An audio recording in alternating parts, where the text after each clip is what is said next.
अस्सलाम वालेकुम वरहमतुल्लाहि वबरकातुहू। एक ताज़ा तरीन अपडेट के साथ अब्दुस्सार खान लगारी हाजिर। कोरोना वायरस के बाद सऊदी हुकूमत ने दर्जनों पाकिस्तानी रिहा कर दिए। फ्रेंड्स, अगर मेरे चैनल में नए हैं तो प्लीज़ चैनल को सब्सक्राइब कर दें। अगर आपने ऑलरेडी सब्सक्राइब कर रखा है तो इसके लिए मैं आपका मशकूर हूँ।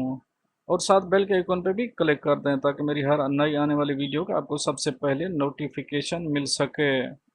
सऊदी हुकूमत की जानिब से 250 गैर मुल्कियों को रिहा कर दिया गया, जिनमें दर्जनों पाकिस्तानी भी शामिल हैं। रिहा किए गए गैर मुल्की वीज़ा और लेबर कवानीन से मुतालिक मामूली खिलाफ वर्जियों में मुलव्वस होने के बाद जेलों में बंद किए गए थे। ताहम मुमलिकत ने इंसानी हमदर्दी के तहत इन्हें रिहा कर दिया है, क्योंकि सऊदी हुकाम को ये खदशा भी है कि अगर कोरोना की वबा ने सऊदी जेलों का रुख इख्तियार कर लिया तो हज़ारों अफराद इसका निशाना बन सकते हैं। सऊदी ह्यूमन राइट्स कमीशन के सरबराह अवाद अल अवाद ने अपने ट्विटर अकाउंट के जरिए सार्फिन को आगाह किया कि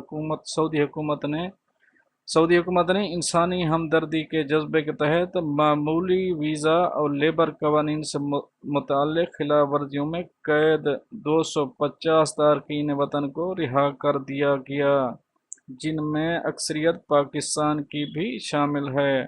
अलाहाबाद ने सऊदी हुक्काम की जानिब से कैदियों की रिहाई के फैसले का खैर मकदम करते हुए इसे इंतहाई उम्दा फैसला करार दिया।